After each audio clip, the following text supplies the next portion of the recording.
Hey everybody, thanks for tuning in. This video embarks on a new path to my channel. I've always been guided by the goal of conveying information, ideas, and philosophies that will help you on your journey to progress. Listen, the reason that I deliver this information and I find it effective is because it's worked for me. We teach what we need most. And more on progress. Progress is something that we can strive for. Progress is attainable and it reveals growth. If we look to perfection all the time, perfection is not real. It's not something that we can measure, but progress is. So focus on that. So not only will I continue delivering the message that you have seen in the past, I will begin interviewing people that I deem successful and that we can learn from on our journey to progress. And this video commences the interview process. Interview 1 with Sonny Cady. Please enjoy. Hey everybody, thank you so much for joining today. We are lucky enough to have, for my first interview, my stepfather, Sonny Cady. Sonny, how are you today? I'm doing just fine. That's great. Glad to have you. Listen, I want to do a kind of like a warm introduction first, and then we're going to go right into questions. Okay. So, Sonny here is 85 years old, believe it or not. Be 85 next month. So 85 next month, believe it or not, looking fabulous. 84, going to be 85 years old. I've known Sonny for most of my life. Probably, 34 years, 33 years? I'm 37. You were about 3 years old I saw you. 34 years then. Yeah. Okay, because I'm 37 now. My father passed away when I was 19 years old, and Sonny has been a father figure to me, and I immensely appreciate him for that. He's always been there for me whenever I needed anything. I needed a father figure in my life, and he was there for me, so I really appreciate him. And from that time throughout my life, I've gotten to know Sonny, and he is a very wise man. He offers a lot of knowledge, and I wish I was eager to learn so much when I was younger, and I really wasn't. Or we could have had those talks that we have now, right? Yeah. And that would have been really, really helpful when I was much younger. But at least now I am very eager and inquisitive. But because I realize how bestowed in knowledge you are now, that's why I want to share with other people what you know, your thoughts, how you view the world, right? And that's why you're here today. Is I want to help people become better and progress through life, because as you know, I don't believe in perfection. I think perfection is something that will elude you if you try to go for perfection, but you can strive for progress. Progress is something you can go for every single day, because that's something that we can attain, right? And I think that if people hear what you have to say, maybe they can do that too, right? So anyway, that's a warm introduction. Sonny, why don't you tell us a little bit? Well, I want to ask you one thing. Yeah. Do you remember when we went for the walk in the woods? I do. And, that's actually my first memory of you. Yeah, actually, believe it or not. I picked you up. I was carrying you, and you said you knew we were in the woods, and it was kind of scary to you. And you said, "You love me, don't you, Sonny?" Yes. I said, "Yeah, I love you a whole lot. I wouldn't let nothing happen to you, Aaron." And you were okay then. It's so funny you bring that up, because I was thinking about that the other day. It's almost like you have these memories as children, right? And we can only remember so far back, And how old was I at that time? Do you remember? Probably 4. Right, and that's one of my first memories as a child that I can go back and actually remember it. I can go back to 2.5. Okay, I can't. That's like one of my first ones, and I want to tell you why. The reason why I remember that is because it's like the first time I can remember fear. Yeah. Like I remember being afraid because I was like looking around and I knew you, but I didn't know you. Yeah, exactly. Right? Like you weren't my dad, you weren't Right. my mom. Like those are the people like would keep me secure, would keep me safe. And when I didn't see him, I'm like, well, you're going to keep me safe, right? Yeah. I was looking for security, and I was scared. I was in a place I didn't know. I picked right? up on it right away. Yeah, so like I appreciate that. Thank you. But yeah, I remember you making me feel safe, and that's awesome. But the first thing that I remember, and I think that why it's etched in my mind, is because it was the first time I ever felt fear, which is, amazing, profound, right? Yeah. Earlier we were talking, before we started recording, we were talking a little bit about like routine, right? So I think that routine is so important to everybody, like in everything that we do. And for you to be like, and look at your physical shape that you're in for 84 years old, right? There's going to be people that view this or listen to this or whatever, and they're going to be wondering, like, how do you stay in such good shape for your age? And you've always been in good shape. Like, this isn't just today. Like, I've never seen you out of shape. So that has I've been out of shape. I was 203, 4 pounds before I started working out. 2 years ago, I started again back into it. And I'm loyal with it. I work out every day, 5 days a week. Okay. And sometimes a little bit on Saturday, but I like to rest a couple days. Okay. And but I stay in a routine, and I look forward to it. Really, I look forward to it because it's not easy.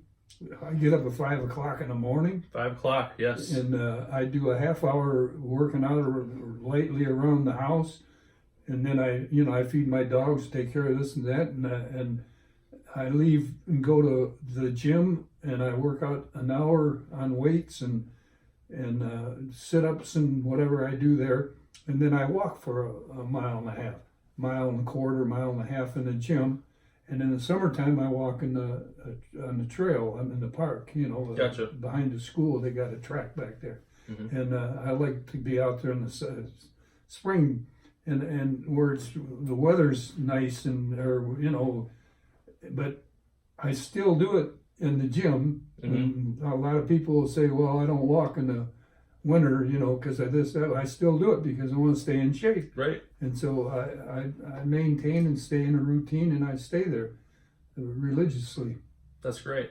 What so obviously it's super important for your health and like your physical well-being. How important is it to your mental health and like just being happy, I guess, right? Like remaining a successful person, because if we woke up every day and we didn't have a plan, if we didn't have a routine, we'd have chaos, right? Yeah. Like how important is it to have what you have, Well, it's kind of hard not to get a big head because you get a lot of compliments.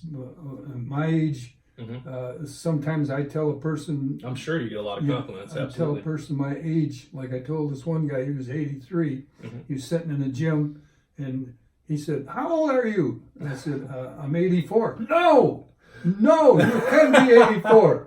I'm 83. And look at you, look at me. The guy, so that would make some people's head get big. Well, it doesn't mind, because I do listen to that. One woman said, heard that, and she said, 85? She said, you look 65. And the guy there was 65, standing alongside her. He said, you mean I look like him? She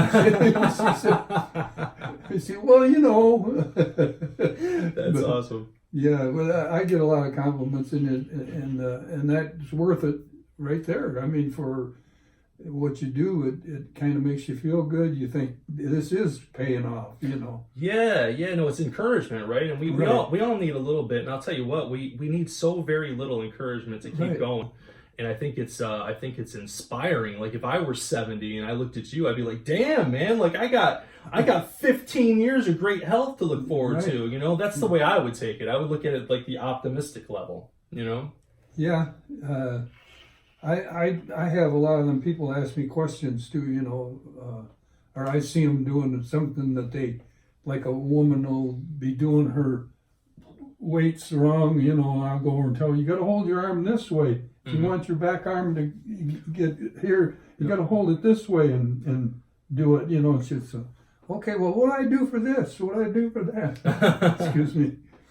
And they'll start asking questions. So there's a lot of them that want to do more than what they do, but they get in a routine and they're not doing themselves right. Yeah. So some routines can be bad, right? Yeah, they do need help. Some people do need help. Yeah. I know I needed it when I first started. I mean, sure.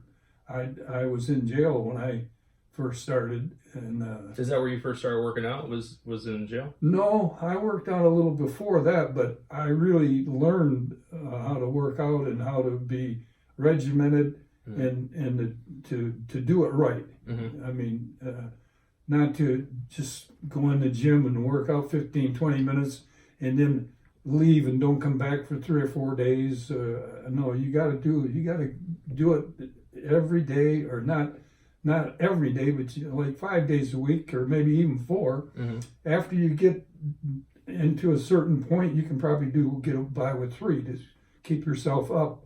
Right. And you don't have to struggle to you do when you first start out to get there. Sure. But once you get to a certain level, you can level off there, and it's not that hard then.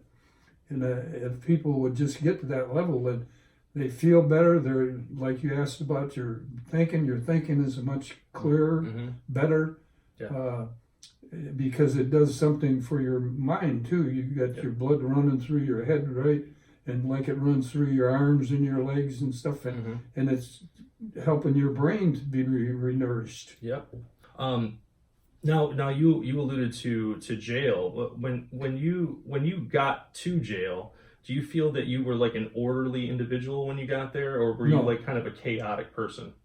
Because I feel like you're an orderly person now. Like when I look at you, that helped to put me in, orderly, because everything there is you can only do certain things, and so you do those things, and you do them every day, and you seem to know when you're going to eat. You don't have any worries. I mean, you're going to get fed. You're going to be doctored. You're going to be this and this. So you don't have to worry about writing this down and that down and what you're going to do, because you know what you're going to do. Right. Pretty much. That's good. Yeah. That's good. So that helps with routine, right? So yeah. I presume, like, when you got out of there, you were a routined individual. Yeah, I did. Do you feel like it helped you, I guess, is my question. Like, this is horrible to say, but, like, do you feel like, was there a plus to prison? Like, do you feel like it helped you? Like, can you elaborate on that a little bit? Yeah, it gives you time to think about what you're doing, and a lot of times you don't look at yourself as doing things wrong, but you do, and then after a while you start looking more at yourself. You got time to go into yourself a little bit more, and self-discovery. Yeah, so it does help you, and you can get something out of it, or you can get, just like this George Ralston told me, he was the warden. He said, "You see this pencil?" I said, "Yeah." He said, "In 2 weeks that'll be a motherfucking pencil." he said, "You guys can pull over and park, or you can go to school, and you can better yourself." And so I immediately got my GED, and I went to college. When I was there, I got about what do you call that small degree? Associate's degree. Yep. I've got the equivalent of that, and I took what he was saying to heart, because later I really got to like him, like I told you before. Right. But he explained it, and he was right. A lot of the guys just pulled over and didn't do anything, and a lot of us went to school. I had guys sitting on both sides of me cheating. Reading my papers. I wanted to do it. I wanted to learn it. Right. Because I had a chance. Now here, I never went to school. I quit school, and I had a chance to get it done. So prison did help me out, give me a little bit better education, and it taught me to think a little better, more. Okay. Because you make a decision there, you're liable to lose your life. Right. You can hurt somebody that doesn't like you, and I've sometimes ran into that. I ran into a little guy that didn't like me, and he was a Muslim, and I went right to the head of the Muslims, and I told him, I said, "Listen, right, this guy is trying to get me worked up, and he's saying things that he shouldn't. Right. and I want you to know, because I'm getting pressed to where I might have to do something. Mm-hmm. And the guy that was head of the Muslim said, promise me one thing. If you do have to, don't hurt him bad. Mm-hmm. And don't do it if until after I have a talk with him. Okay. They brought this kid out to me in the yard. This guy did. Wow. And he went over and I said to him, what's wrong with you? Uh-huh. You know you can't fight and get out on me. You know you can't. Uh-huh.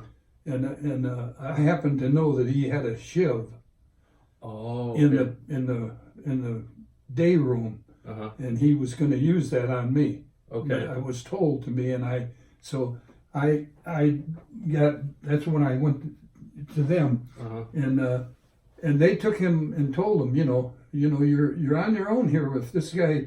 If you're going to belittle him and everything. Sure. I told him the best thing for you to do is just don't talk to me, and I won't talk to you. If you don't like me, right? I can get by with that, but you don't have to call me names or anything else, because you can't whip me. Mm-hmm. What can you do? So I mean, I got that taken care of, and I did have. I was a pretty strong guy because I worked out there when I was in jail. I could do 85 push-ups at one time, walk a half a mile and come back and do 85, and walk a half a mile and come back and do 85 more. I did 3 sets of 85 push-ups, and I've done 100 at one time. Wow. And right now I can still do 50. I did 55 this morning. Some days I feel better. Right. But I do that 5 days a week, 6 days a week. I do the push-ups because none of my kids can do. I don't think you can. No, I probably couldn't either. None of my kids can do it. Yeah. I like that. Yeah, no, yeah, you Yeah. still got something Yeah. over us, Yeah. man. No, that's great.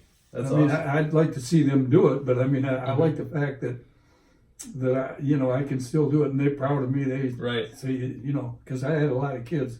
Mm-hmm. You know that. Oh yeah, yeah. So how many kids do you have? 11. 11 maybe kids. more. Well, yeah. I mean, but as far as 11. Yeah. And then how many grandkids? Oh, I have to ask your mother. Okay. Is it north of 30? Yeah, something like that. I thought so. Yeah, I think so. I came up with a number of 32, but I mean, I Yeah. could be wrong. So north of 30. And do you know how many great grandkids? I think I've got great. You got great. Yeah, I'm pretty sure I got a couple of great. Okay. Lisa would know that too. Excuse me. Wow. But We're gonna have to get her to write all this stuff down. I had 11 children, 4 boys and 7 boys and 4 girls. Yeah.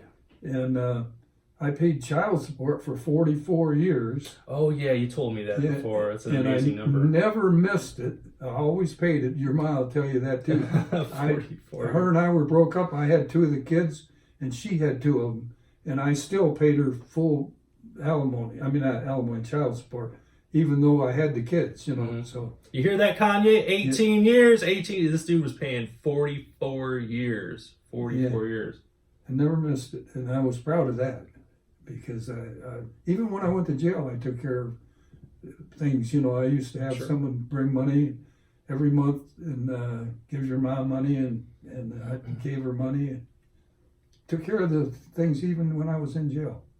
That's awesome. But I was in for organized crime more than anything, running a continuing criminal enterprise. Gotcha. And I haven't been into anything that got me within the law in at least 20-some years. Okay. I've been out of that sector. Sure. How many years were you in prison? About 10, total 10. Total 10 years. Okay, gotcha. Yeah, that's kind of what I remember. Was probably 10 years or so, something like that. Yeah. It was a long time. Yeah, that's a lot of time, and it wasn't straight, right? You did didn't you do 4 and 6 or something like that, or how did that go? I did about 6 months. They wouldn't give me a bond. Mm-hmm. Because of being organized crime, and then I went back in after my pleading guilty, because they they were going to give me, I mean, they wouldn't let me plead guilty to only 10 years Mm-hmm. with no parole. Gotcha. But you get mandatory release was 5 years, 9 months, and 22 days. Okay. And I had to do that. And then when you get out, you do the other part of it on good time. If you screw up, you go back in. Mm-hmm. So I screwed up a couple times Mm-hmm. and went back in. It's hard.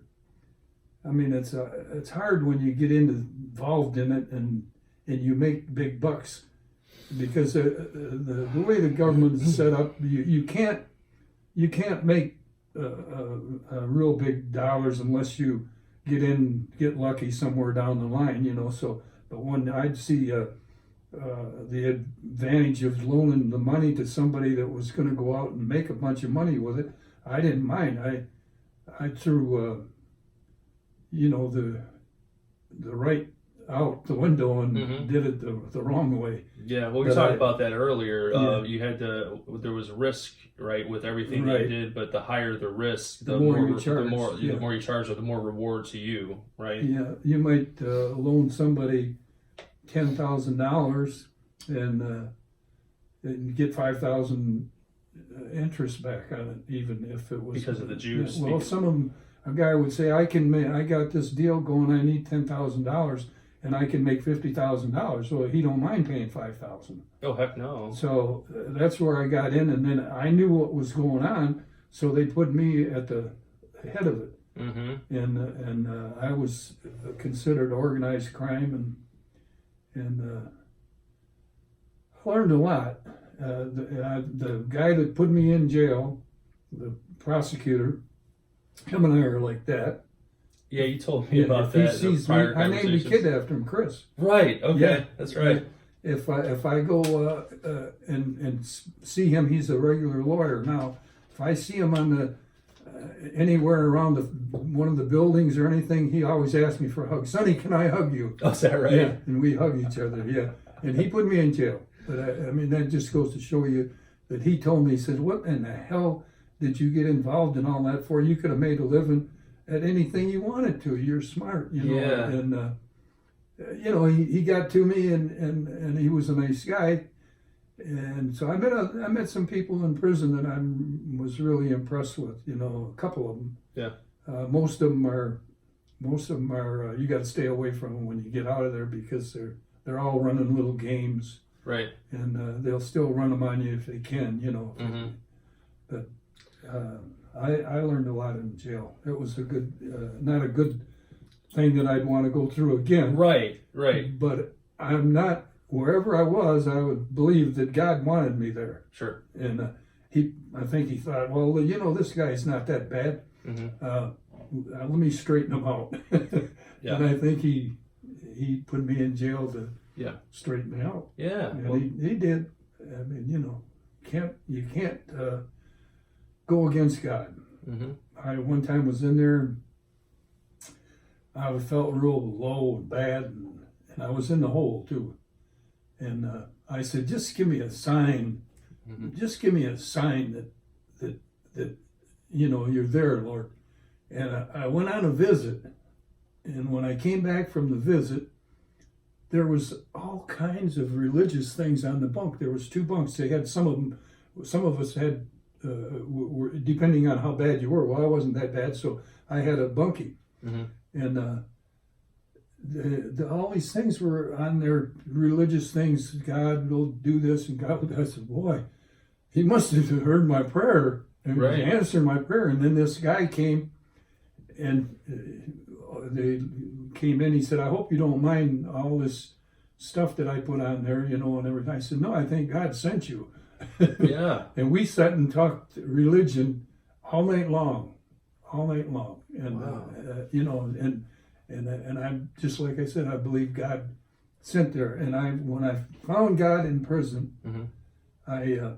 I just said, you know, I've screwed things up, Lord, and I want you, you know, to help me out. And you know, I felt them in me. Okay. I really felt them in me. I could see people's faces, and their faces looked better. they, you know, the ones it seems like that we're trying, and I saw things in a different way. And it lasted 3 or 4 days. I wish it would have lasted longer, because it was the best high that I ever had in my life. That's amazing. You know, best high. Yeah. I felt so good about it. Yeah. So I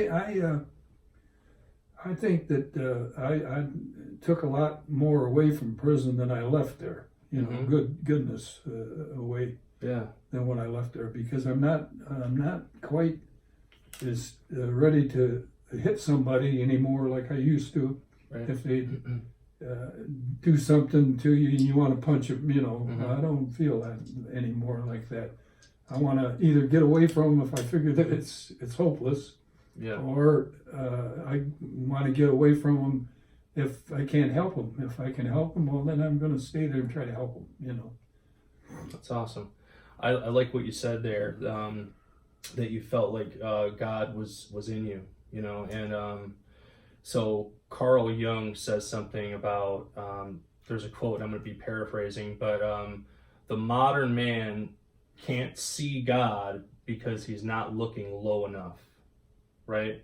And the way that that's interpreted, or the way that I've heard it interpreted anyway, is that we're looking too high. We don't see him because we're not looking right in front of us. He's right here. Yeah, he's right here. He's right here. He's within you. You know, and like that's what I thought about when you said that. Right. When you first went into prison, do you feel like you were an entrepreneur then, or that's kind of what started? That's what got you into prison, because you were starting up the business of, call yourself like a loan shark, I guess, or whatever. So being an entrepreneur got you in prison. Is that what kind of started it? And because you've been an entrepreneur, the entire time. I was groomed as a boy, Aaron. I was groomed. My mother cheated on my father, and taught me to disrespect my father by lying to him. She would give me a dime, and I would go and take a note to her boyfriend. He would give me a quarter. That's 35 cents. Back then, you could buy 5 candy bars and 2 bottles of pop with that. That's a lot. Okay, so you can imagine. $10 now. Yeah, and I blackmailed her. One time she wouldn't let me go to the show, and I'm telling Dad, and she let me go to the show. She taught me like to be a sneaky person and whatever. And I think that was my getting into crime, more or less. To crime. Yeah. And my father never really paid much attention to me. He was too much into himself. A good father, I mean, a good provider, and that, but he didn't give me the love that I needed, and I needed it. Right. And every boy needs it. Every child needs it. Yeah. And I didn't get that, and somehow I rebelled, and I started stealing at an early age. People wouldn't let me in their gas station even.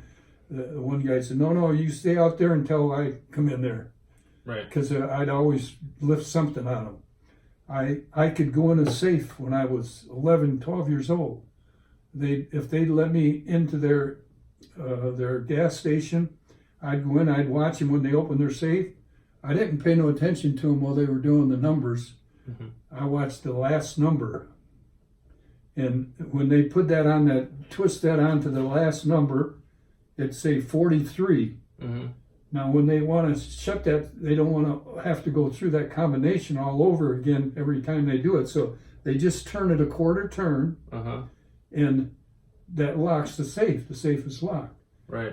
Come with turn that dial back to 43, opens right up. Shut up. Yeah, and so I would go to their safe and open their safe and take a 10 out or whatever, and they got what they knew about me coming in. There was something always missing when I came out. Right. But I was going to be sent to a reform school, and the Judge McLean wouldn't listen to my dad anymore. I mean, because I had been here and been there and done this, done that, and just no, he's going to have to go to reform school. So there was a juvenile officer named Bust Stout. And he told my dad, he said, "Cady, he won't listen to you, but he'll read a letter. Why don't you write him a letter?" So my dad wrote a letter. I had the letter for years. I don't know what happened to it after, but I wish I still had it. He wrote him a letter and told him that he would send him to my sister's farm in Traverse City in the summer and right after school, and get me out of this area and try to do this. If he wouldn't do that, wouldn't send me to a reform school. Yeah. So he agreed to that. Gotcha. And then Judge McLean died. God bless him. Okay. And somehow the whole thing got forgot. Oh, and wow. I didn't have to go anywhere. Huh. But I would have been in reform school if it was close to it. My dad kept me out of there. And but as a child, I never had a bedroom. Once when I was just a little boy, when I first went to school, I had a bedroom. And then after that, we moved out of that house, moved into an apartment, and there was no bedroom for me. My sisters had a bedroom, and my mother and dad had a bedroom, and I had to sleep on a couch. So I could never bring a boy home to spend the night with me. All through my life, it was that way. I got a cubby hole the next time, and it was, you couldn't stand up in it. It was on a dormer, and the wall came down. You could stand up where the corner came up, and that was it. I was 6 foot tall, and that's all there was room for me to stand there, but you couldn't walk around or move your head around. And I didn't have a good childhood, and so some of the things that I did, I was like, I think I was kind of groomed into to rebelling and to taking things that weren't mine. No, I don't do that. I don't steal. I know what it is to lose something. And the other day I found $12 over at the rec center, just as an example. And I went over and I told them, here's the $12 I found on the floor over there. Right. I said, I don't know whose it is. It might be some little kids or something. The next couple of days she told me, she said, yeah, it was one of the school kids. Oh, wow. So they were so glad to get it back. So I was happy. Right. I know that kid, $12 meant a lot to him. Heck yeah. Yeah. So, well, just like we were just talking about those 10 candy bars and 2 pops, right? Like, that's what it cost you, nowadays anyway, and it was 35 cents back then. Yeah, I keep getting stronger, Aaron. When I was a boy, I could go to the store and get $1 worth of groceries, and I had a hard time carrying them. Now I can carry $100 worth. Yeah, that's right. That's funny. So how much do you think we all have a choice if we're going to be a criminal or not, right? Yeah. But how much do you think your mom influenced that? Quite a bit. She taught me to be sneaky. Yeah. She taught me to disrespect my father. Yeah. Lie to my father and stuff. And as a kid, I'm getting a candy bar. I'm getting this and that. I got money. It sounds like I really didn't care. Yeah, it sounds like she almost taught you to take advantage of, of situations, right? Not necessarily people, but situations, right? I forgive her. She had problems, I think, just had problems, and I forgive her. She was, one thing she was, when I got sick as a young kid, and I remember looked at a picture of me after I'd been sick and home. My legs was just like this around. Oh, damn, really? I was really sick. And every time I woke up, she was there. And that's a big deal. Yes, man. That's a big deal. There's a was, lot of mothers that won't do that. Yeah, she was there. Every time I woke up, she'd be doing, trying to make me feel good. So I can't, I can't be against her because she was my mother. I love her, and she just didn't. She made mistakes, and so did I. Yeah, we all do. We all do. That's right. What would you consider the difference between the successful and the unsuccessful person, Sonny? Well, there's so many ways of success that you could go forever on that. Sure. I think A successful person is one that doesn't stop growing. Ooh, I like that. You keep growing. Yes. Either in your mind or like I'm doing with my body right now. Mm-hmm. And if I went to school, and you keep growing, you don't just sit over to the side and let things pass you by. Sure. So it's like, Yeah. it's almost like being the constant learner or something like that. Yeah. Right. Yeah. Not becoming complacent. Right. Right. I love that. I love that. And I think you know it all either, you know, Mm-hmm. because I learn every day. I learn something every day. And you got the biggest thing is to learn is to forgive. Yeah. You can't be forgiven unless you forgive. Right. It's right in our prayers. Yes. Forgive the sinners as forgive my sins as I forgive my sinners. Right. You know, so I believe that's a big thing. That is, you know, for years I didn't like my mother-in-law, and I blamed her. So I said she never had a Social Security number, she never worked, and all the negative things. But there was many negative things in my life, and I just didn't pay no attention to those. I paid attention to everybody else's wrongs, Right. and that's wrong. Yeah. You want to pay attention to your own and learn to forgive people. That's a big thing. Forgiveness, awareness. I dig it. Yeah. I mean, I like to say that you should be a learner, a seeker, a finder, right? Right? Well, you keep putting one foot in front of the other. That's right. Progress, right? Even when you feel bad. Mm-hmm. And then you wake up one day and you'll be glad you did. Yes. Yeah. Yeah. I was watching TV in prison, and I was having trouble with my wife at the time, and she was doing drugs and a few things out there, and I was really, really, I didn't know what to do. I walked by the TV and it said just exactly that. And this guy was talking to his buddy. He said, "Put one foot in front of the other and walk. Get up, get out, do things, and you'll wake up one day and you'll be glad you did." And Yeah. I woke up. I'm glad I did. That's great. Yeah. Yeah, I remember. There's always hope. Right. I remember you giving me that advice probably 3 or 4 years ago. You know, and I was down in the dumps myself, and you told me that, and I remembered it. Yeah. Yeah. It took a while to sink in, of course, but you know, it finally did. If supposing you're up and you're flying in an airplane, and you know how to fly, you don't, but I do. But anyway, supposing the engine quit on you, what do? Try as hard as hell to fly the airplane if you can. That's it. You know, you fly the airplane. I mean, what else are you gonna do? Just you fly the airplane till you can't fly it anymore. Yeah, until you crash or you fly. I mean, yeah. you really don't have a choice. So you got to keep going. You got to keep going, no matter when adversity hits you, and you got to keep going. You got to keep plugging. Yeah, and you'll get there. Adversity doesn't make the man; it simply reveals the man. Right. Forgot who said that. It's good though. Awesome. So we talked about the difference between like the successful and the unsuccessful, like growing. That's a great answer. I love that.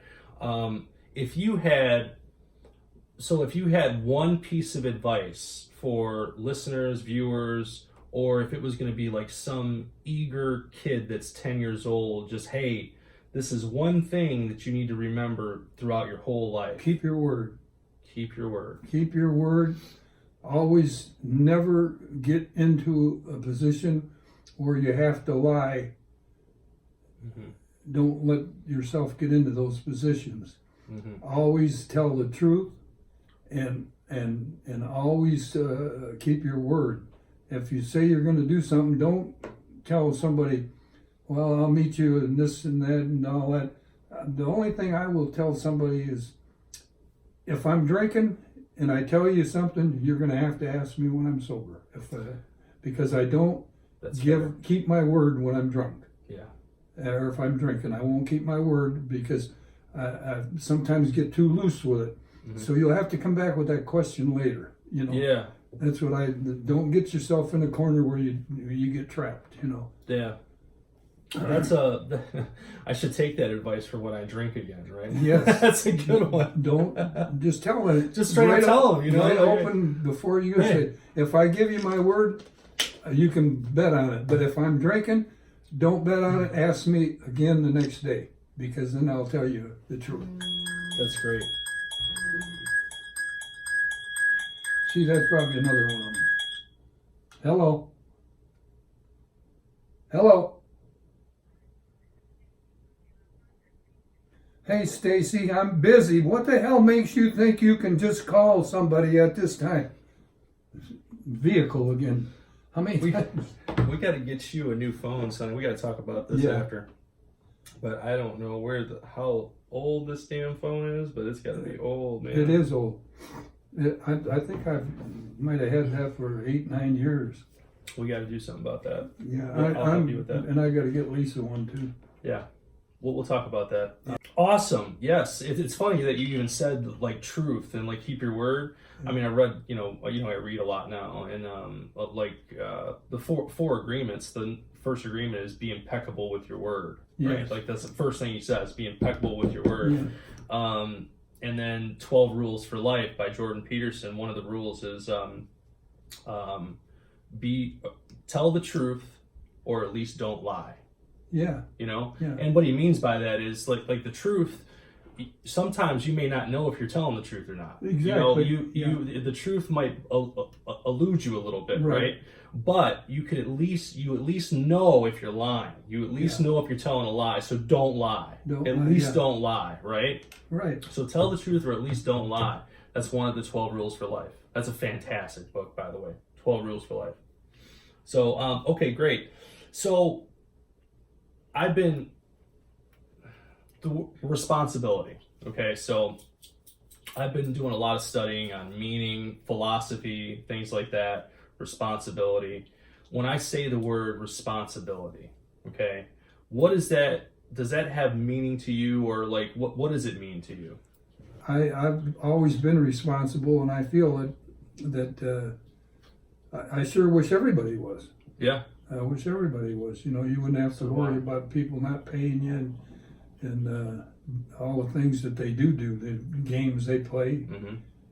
Because there's so many games out there. Oh, yeah. Yeah. 100%. Yeah.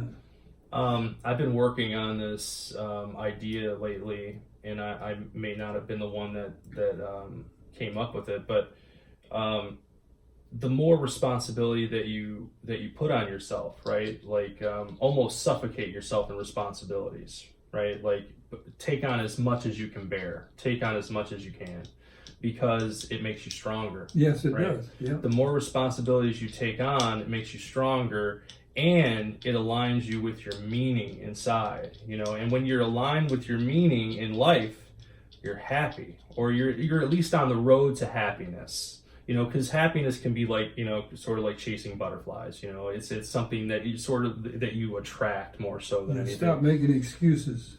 Exactly. Yeah. Stop making excuses. But responsibility is also something that you need to accept. Because we could run out here and like have 8 kids, but if we don't accept them, then we're not necessarily accepting the responsibility.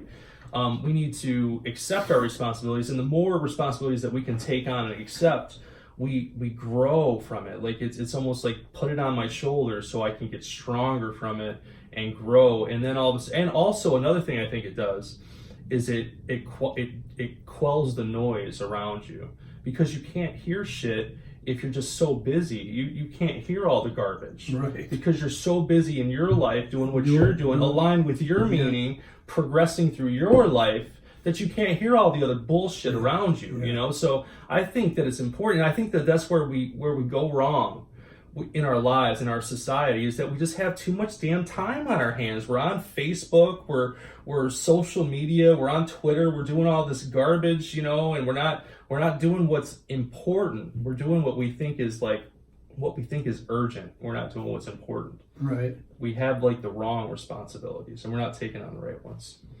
So I that's what I've been. Yeah, you can get wrapped up in things that don't mean anything. Mm-hmm. And we talked about that a little earlier with the wrong routines, right? Right. So there you go. Makes a lot of sense. And you know, I heard you say earlier, no excuses. And we talked about this. This is great. We talked about this on one of our other conversations at your house. That a lot of people have the problem of saying that they can't. Yeah. This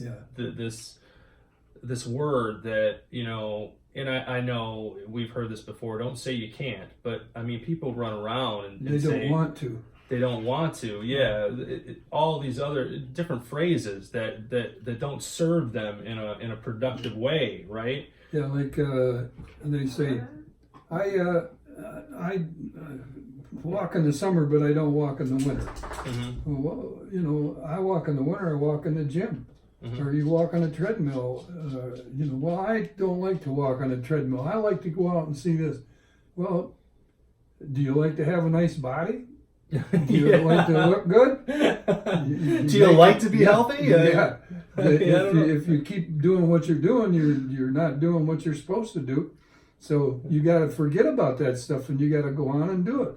You got to work with what you got to work with, and you'll do it. And if you quit making excuses. Yeah, it seems to me that it just seems to me most people have a problem with commitment. Yeah, right. Definitely do. What did you just say? You said that a lot of people they write down everything. They write down what they're gonna do, and they get everything all lined up, and they never do nothing. Yeah. They just dream about doing it. Yes. And there's too many dreamers out there. They're walking around with canes. They're walking around with walkers. Wow. And they're still dreaming. Yeah. So what you got to do is get them people up and moving. Yeah. And get them to work out and get going in a routine, like you say, you know. Yeah. And it will work out for them too. They'll be happy when they see themselves in a. Takes a while. Takes a year to really. You'll see some right away. The fake build, you know, you get the pump. You get. Like the water and. What do you call that? Water retention. Premature pump. Yeah. And then, after a year you get it, it stays there. Mm-hmm. It stays there. You get your arms like you got, nice arms, and they don't go away right away. No. You know, Mm-hmm. if you don't work out for a week, they're still there. Yeah. But if you get that premature pump, it's there till you get down to the bar, and then it starts going away. Then they're gone. Exactly. That's funny you said that about the dreamer. So like, there's also a quote: the difference between the dreamer and the scientist is action. Yeah. You know, because they both are dreamers. They're both dreamers, right? Yep. The dreamer could just dream all day. You know, dream about things. Oh, I could do that. I could do that. I could write this down. Great.